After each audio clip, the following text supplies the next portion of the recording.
Topic is a profile on CWyatt-Morley, the founder of WOMEN. And she's given us some information in reference to her last 17 years of work in an intimate fashion with this disease, and some advice as to what we might be able to do in order to successfully fight this disease. And of course, let's talk about some of the things. And I think that you quite recently received a grant. And let's talk about that grant and some of the things that you will be able to do with that, and then we'll say something about the support for what you're doing. Yes, we were very successful in receiving a Centers for Disease Control grant recently, the latter part of 2010, and it was a phenomenal success for us. We're very, very excited. We're the only ones in the state of Tennessee to receive this funding. So with that, we are truly, truly blessed. But that opens up a large array of services for us.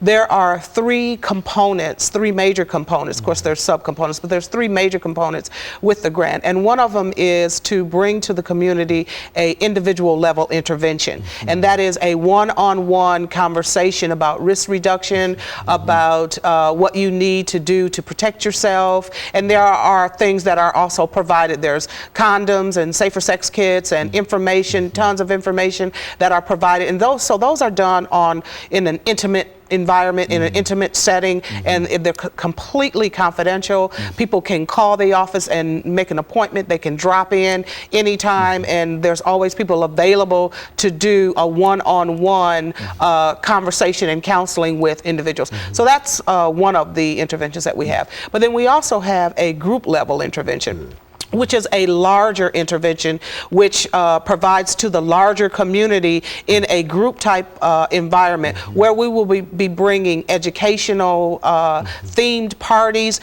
fun, exciting ways of learning about HIV, learning how to stay safe, learning how to protect yourself, and empowerment. So the group level intervention is going to be a lot of fun. It's going to be fun based, and we want to be able to take those into community centers, into on college campuses, and those types of things, where we can capture a larger audience, and it'll be a lot of conversation and a lot of feedback, and of course there'll be fun and food and music and games and all of that kind of thing. So we're really excited about our group level intervention as well. And then our third tier is always the HIV testing. We provide HIV testing, and we're certified through the state of Tennessee to provide HIV testing, and we'll provide those testings. We'll provide it in the group level, and we're also provided in a one-on-one setting. If somebody calls the office or comes to the office or lets us know that we want us to come to them, we'll do that. So our third tier is HIV testing. Again, as I said, it's very important that people know their HIV status. We just find that to be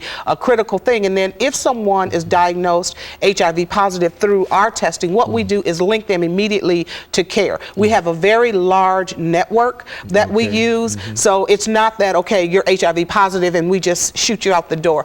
Absolutely not.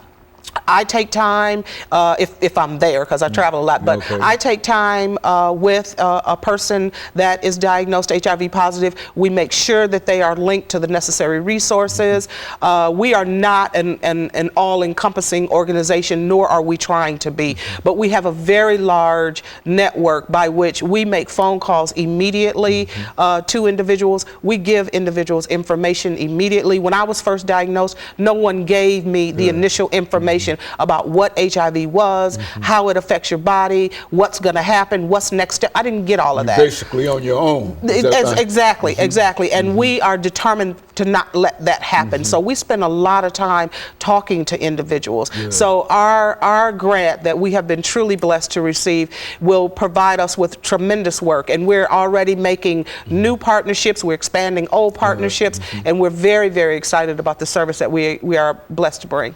And so you do find that the national administration and national situation is much more accommodating to what you're doing now in reference to AIDS than it was many years ago. Yes, absolutely. The president, has signed documentation for the first time in the history of the United States that is targeting HIV. He came up with a national strategy, a national HIV strategy, which is what it is, which helps to lay the foundation information for what the White House is looking to at the challenges, how to rectify those challenges, and then also bringing that down on a community level about how the community can get engaged in eliminating and reducing rates of infection. You know, well. I'm reminded that for a long time this was an objection that a large number of people had when they said that the United States would require other folks that they gave money to have some kind of an AIDS strategy,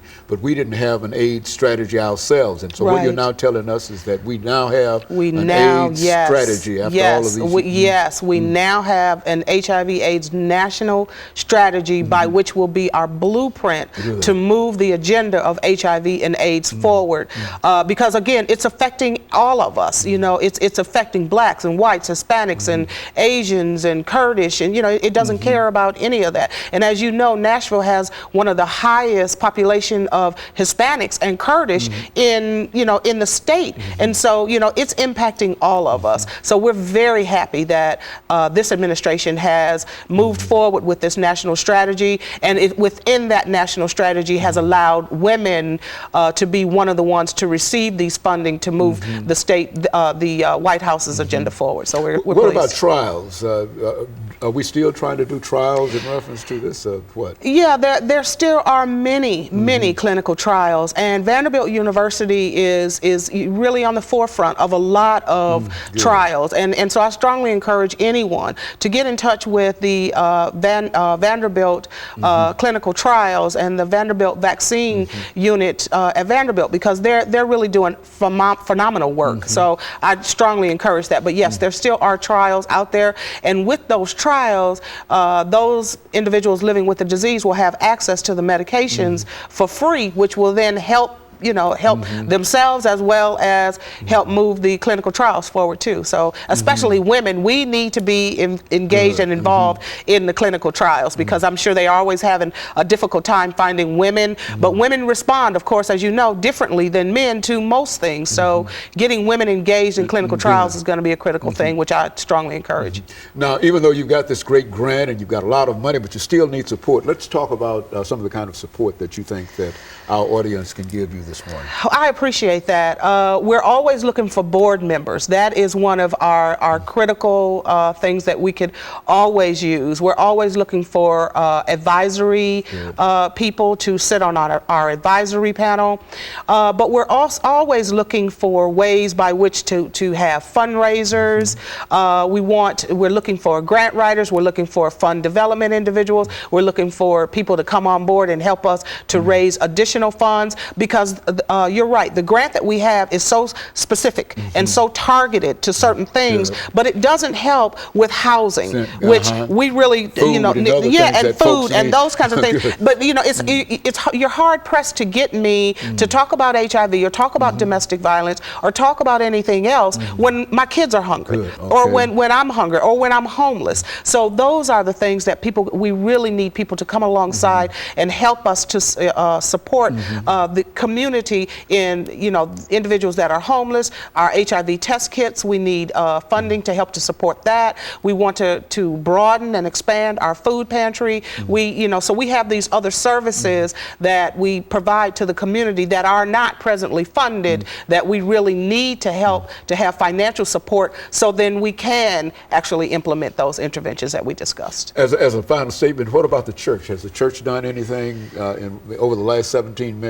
years that would indicate to you that they're ready to face the challenge or deal with the challenge of HIV/AIDS? The African American church has come along slowly. The African American church has not come along progressively enough, in my opinion. I would love to see more churches, not just African American, but more churches across the board allow people to come in to have conversation about sexually transmitted diseases, about domestic violence, about substance abuse, and about those issues that are actually affecting their congregation.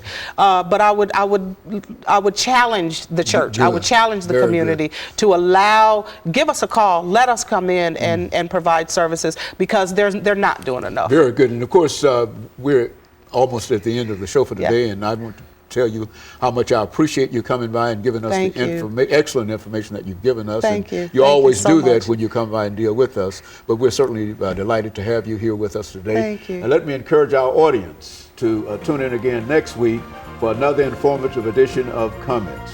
Thank you and